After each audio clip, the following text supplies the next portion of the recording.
historias con homes encunados rematan sempre todas con mulleres que os salvaron da morte de interés, insectos que os picaron, de tubes lendas vellas que ninguén que nada.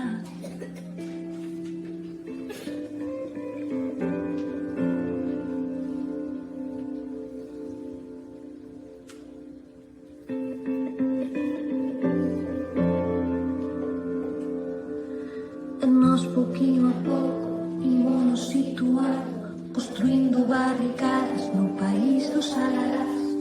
Nós en corpo e alma, nós mercando calma, nós cousa por cousa sen poder despistar.